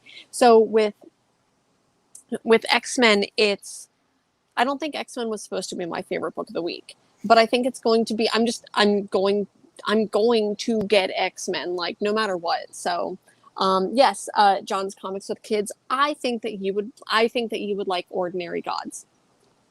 That's how I rate things. Would John like this? Yes or no? Would John Kids like this? Is this something John Kids could read? That is literally my scale. Like, would Katie and Charlie like this? Would one or both of them like it? Would John like it? That's how I rate my books. That is literally my scale. It is all made up and the points don't matter. Anyways, I really liked it. I can see how you didn't, especially going in with those expectations. I wanted more from it. I was really excited for it too. So, womp womp. They can't all be winners. Both of you. The last book that I did get was Tales Told from Technicolor Horror, Techno Horror.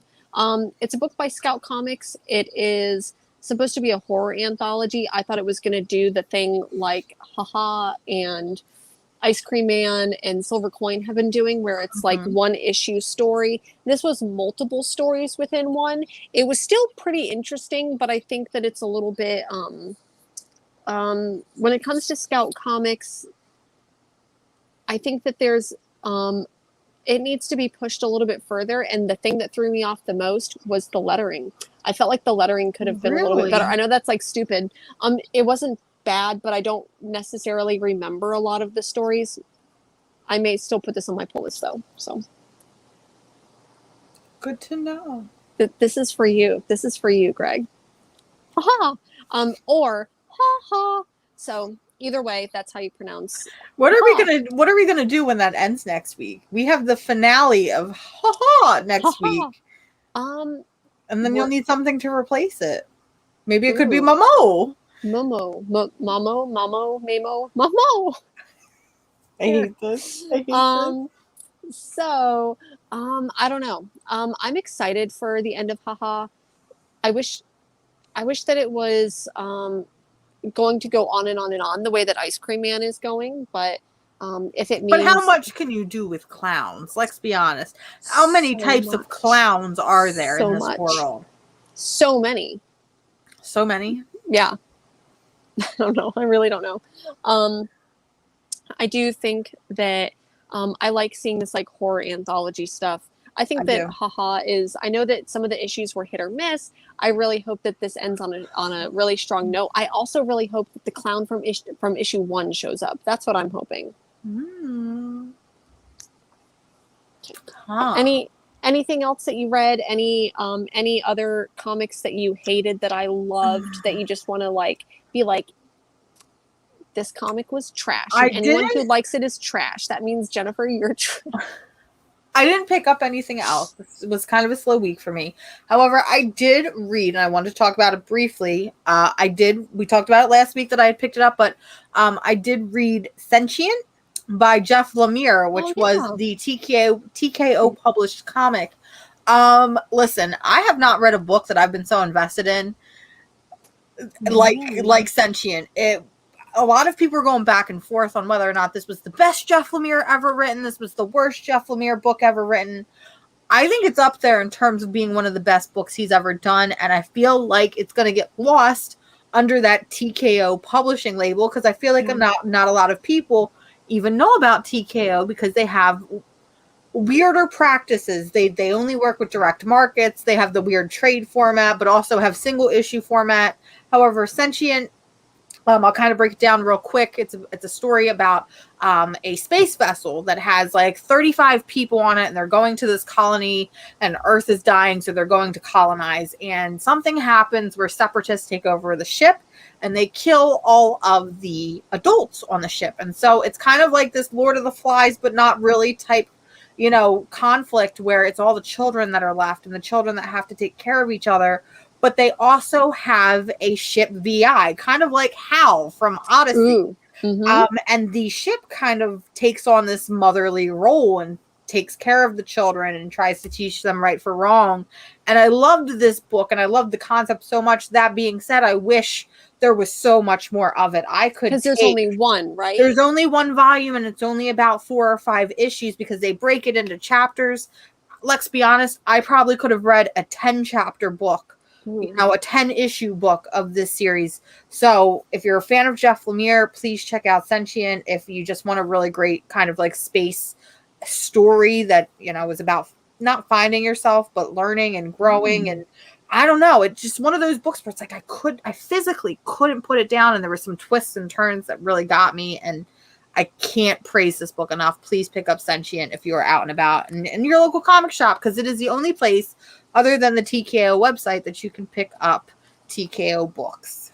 I feel like because those books, I think TKO also got kind of lost in the shuffle, thinking about during the pandemic, especially March of 2020, April of 2020, when it was like comic book stores were shutting down, or at least temporarily, and then distributing, and all of that was, going on. And I know that I was one of those people that's like, what does this mean for the comic book industry? And I think that TKO kind of got lost in that shuffle.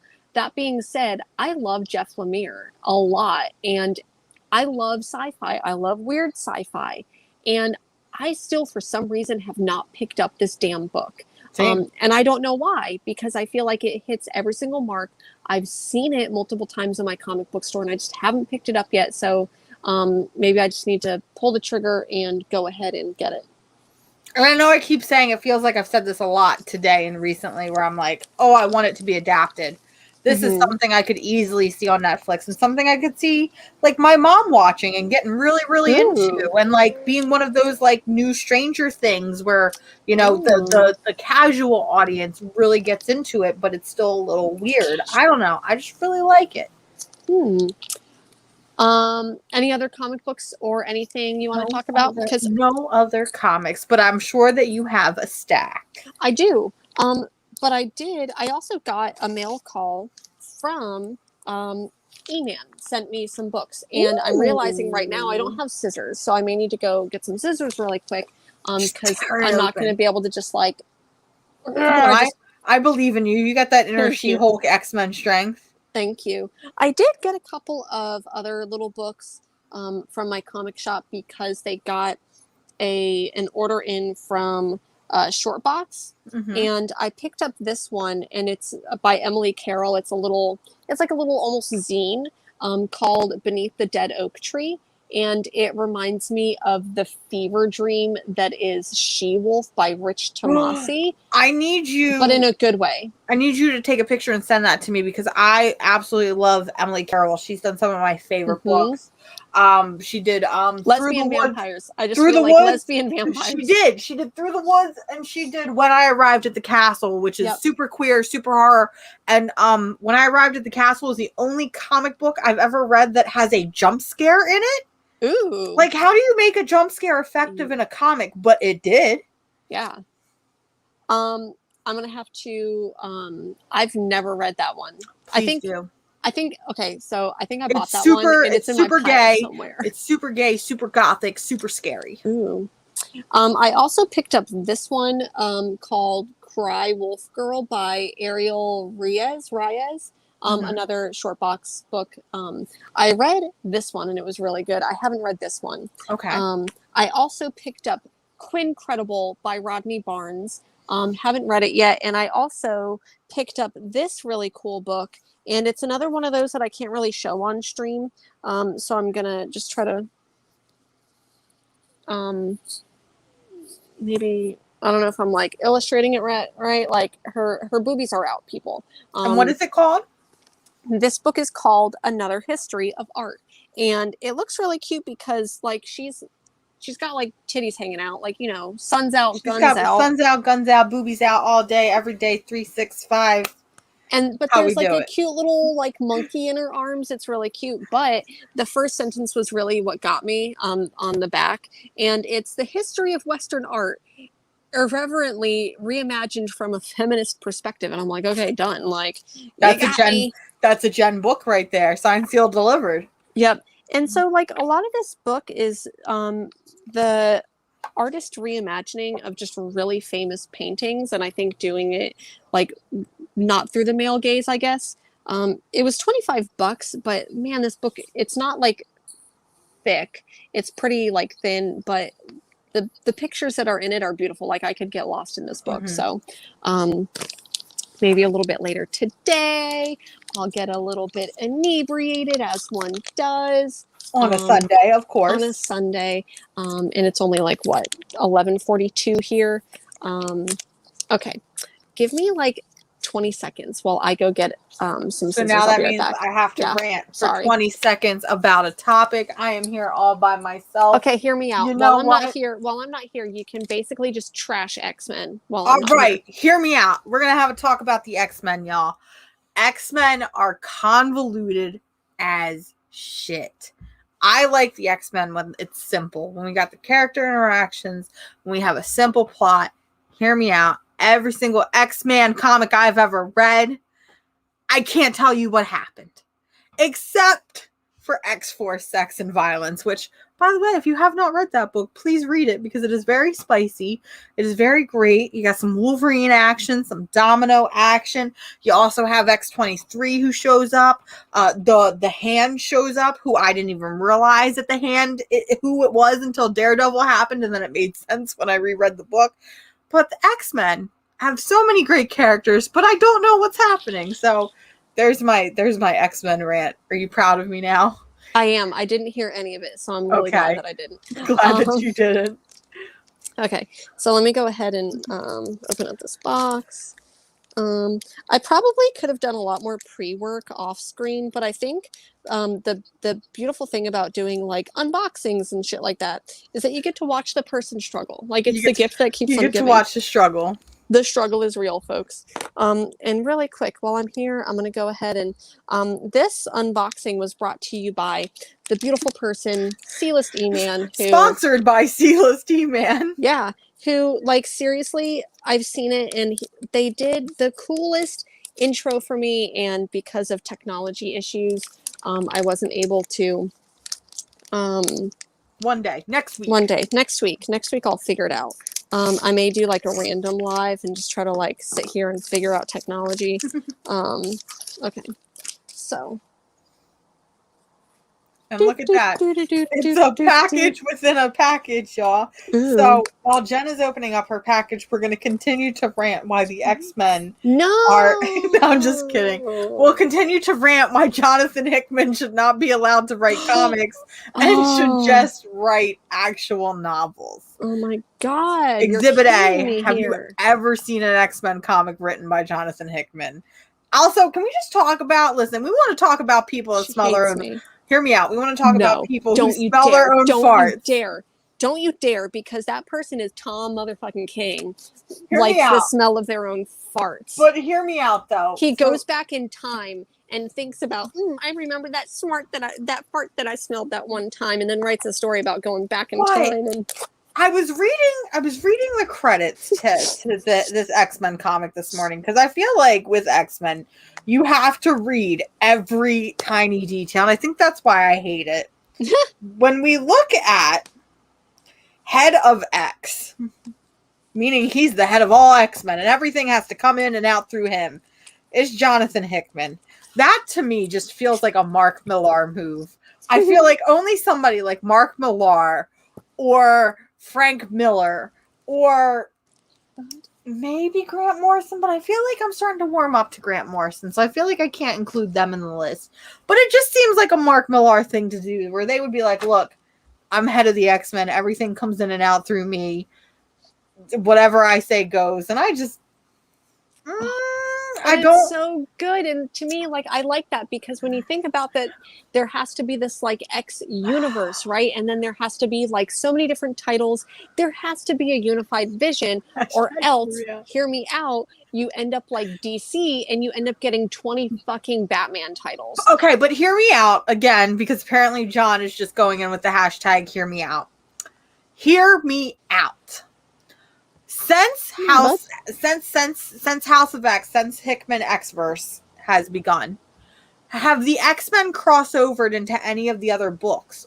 Meaning Avengers, and I'm not talking Savage Avengers, because I think Wolverine shows up in that, but when's the last time that I saw She-Hulk hang out with X-23? When's the last time I saw Jessica Jones and Magic get a drink? I kind of miss that. It feels like right now the X-Men are in their own bubble and they're not allowed to interact with all of their friends. And I kind of don't like that. I agree, because I think that there definitely are the like universes. Like there's, Spider-Man universe, and then there's the like whatever the fuck is going on with Venom and all of that. So I do agree with you there. But also, I do just have to say, this is the portion of the show where Luna appears. He hasn't joined me. We haven't seen Luna in a hot minute. I missed the good boy. I don't know if you can hear, but he is just purring so loudly. He's so happy to be up here with me. Do we have Luna ASMR? There should be, because his purrs are beautiful. He's such a good cat. Not really. I take that back. He's a jerk. But I do love him a lot. Okay. So I've got books here, like I said, sent from the beautiful Eman over from C-List Villains. So right there. Oh, thank you. I just got a cute little kiss. So anyways, there we go. And then first book. Oh. She. I have not read a She book. Is this, Joseph Michael Linsner. Oh, dang, my God. Dude. Yep.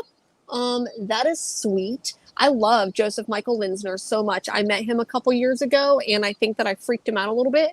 He's a chill dude. He really is. He was really cool. So anyways, that's awesome. Thank you. Next book. Let me see. XO Man of War, and it's a foily boy. You know that I like foily boys. Can you see that? Oh my God, I can. Look at that. Is that the next Solid Blood number 16? Yes, it is. The next one. Probably. And that's actually really, really cool. Sorry. I love that cosmic shit. Okay.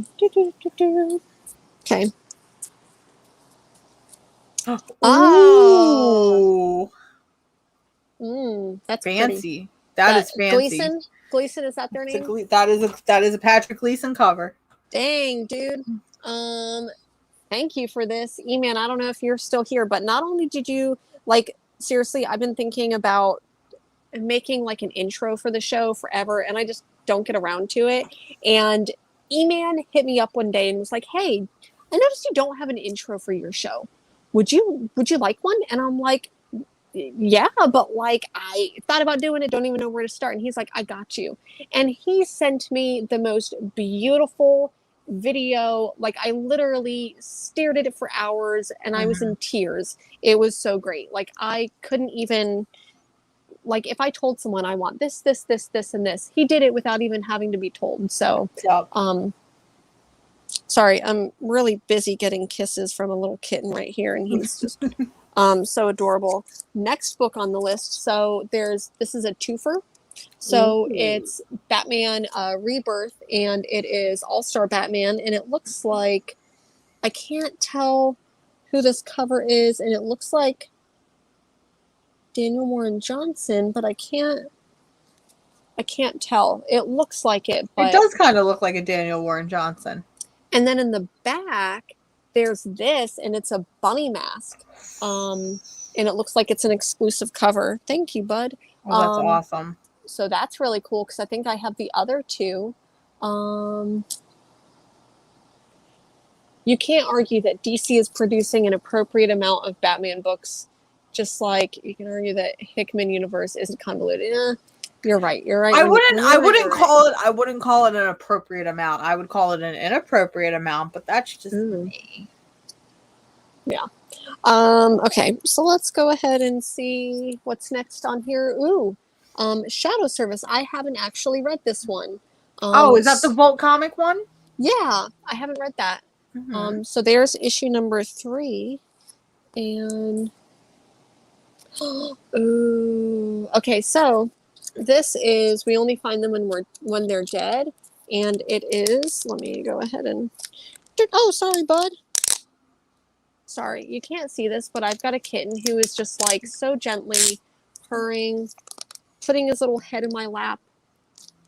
I love this. He just wants all the love. Yeah. So this is We Only Find Them when they're dead, issue number 1, and it's the Chris Ward cover. So we love Chris Ward. Yeah, for sure. So thank you for that, because I didn't get a chance to pick that up. Damn, E-Man. Okay, last thing here, and it is the Incredible Hulk. It's a wedding issue, issue number 418. I don't know anything about Incredible Hulk. Good for him. Good for him. Good for him. Yeah. I'm really digging this. What a fun little package. That is so cool. E-Man, you like hit the nail on the head like 1,000 times. So can everyone, I know I dropped the link like 100 times, but please go and follow him. He is just an absolute all-around incredible person. His channel only has 127 subscribers, so like there's 30 of us here in the chat right now, so like at least another like 10, 15, 100 people. Please go hang out with Eman, because they do a really cool show. That's everything that I got. I'll go ahead and kind of like in reverse show what I got. So first of all, Incredible Hulk 418. Getting married. And then We Only Find Them when they're dead, issue 1. Shadow Service, number 3 by Vault Comics. And then this one was a twofer. So Batman, and then Bunny Mask, and then Amazing Spider-Man, the Gleason variant, second printing, Exo Man of War, Foily Boy. You know how they always say, like, hey, if you're ever trapped on a desert island, what comic books would you bring with you? I'm gonna bring Foily Boys because then I can like summon airplanes. Reflect off the roof. I'm just gonna bring all my copies of The Many Deaths of Layla Starr. I know it. There it is. And that was awesome. Oh, and now it's back to me because Jen, once again, we've died with technology. So back to X-Men being subpar. I don't know what happens, but I think my internet goes out a lot recently. So anyways, I think that's what's going on. But that was so cool. E-Man, please everyone, go subscribe to his Go channel. subscribe to Eman. And I just love that package. It felt like it was curated specifically to you. It 100%. The only thing it's missing is a Swamp Thing. Eman, what are you doing, man? A random Swamp Thing? Come on. Fuck this whole thing up. This whole thing up. Anything else you want to talk about? Any other comics that you got that you're enjoying? Anything at all? I need to read more because I feel like I either read a million things or I don't read anything at all.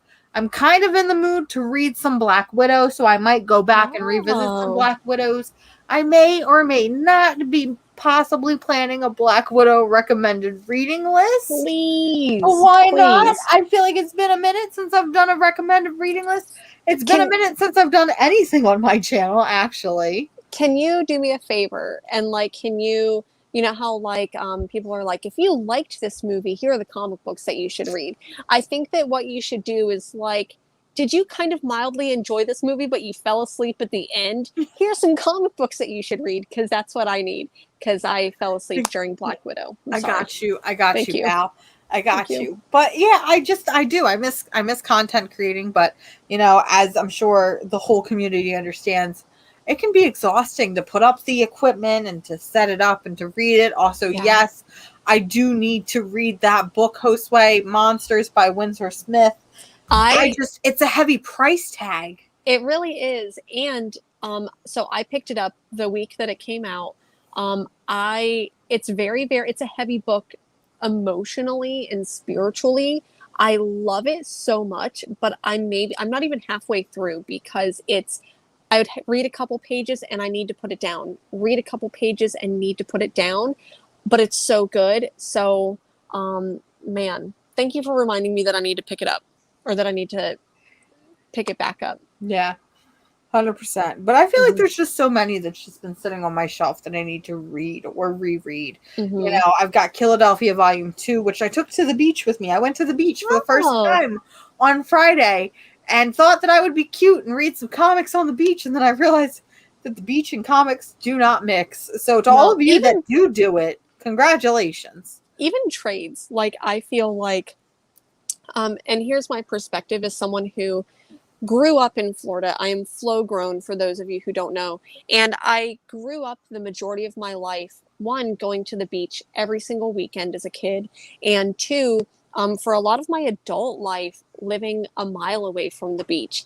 And I don't like it, which is why I moved out to the Pacific Northwest. And I feel like my beach experience is like, I'm going to go to the beach for 30 minutes and I'm going to go home. That's like all I can take. But even trade paperbacks, like, of course I wouldn't take single issues to the beach. Shout out to brave people who took single issues. I wouldn't even take trades to the beach. So I took single issues to the beach this week. I didn't even read them. I didn't even take them out, but they were open. I hadn't had them sealed, but they were in my bag, and I guess wind still blew all the sand into my bags and boards, and so I'm like, all right, these are going to be tossed. And that's another thing I need to do, is I need to organize my giant filing cabinet of comics, because I have a stack about this big, 3 months worth of comics, which puts into perspective how much I buy in a small span of 3 months. I need to put that away. I need to organize some comic sales that I've been curating. There's just a ton of stuff. I feel like I never have time for everything. I agree. I have, once again, a couple of long boxes where I'm like, I need to sell a whole bunch of stuff, and it's just, we need to get it done. You know what we need, Jen? Variants. We need variants to get everything done. We do. Especially, like, can I take a Loki variant? Like, I posted on my Instagram to me, it's a spicy pic of Loki just on his knees, tied up, and I'm just like, I fucking melt seeing Tom Hiddleston like that. It's spicy to me because I love him so much. I need a Loki variant, not a variant of me. I need a Loki variant. Loki, you want a specific Loki variant? I want a very specific Loki variant. Gotcha. We'll put it on a list of things to find for Jen. Please and thank you. Please and thank you. Please and thank you. Well, everyone, that's pretty much it. I think we clocked in right under 2 hours. Normally, we've been going over like 10 or so minutes over 2 hours, so 20 minutes short. We did it, though. We did it. covered everything. And yes, listen, I'm also president of the Alligator Loki fan club. Greg, if you would like to join as co-president, we can merge the Yara Floor Alligator Loki fan clubs together. It's going to be great. Yeah. Well, everyone, I hope that you have a fantastic rest of your weekend or your week. I hope that you just have fantastic days ahead. And I hope that you read some good comic books. I hope you read some bad comic books too. And once again, since we're leaving on the way out, please go subscribe to Eman's channel. Just drop the link again. He was at 127 subscribers a few moments ago. Let's try to get him to 150. That would be pretty darn cool. So thank you, everyone. Head over there, and I hope you all have a wonderful rest of your day. Bye. Bye. Bye.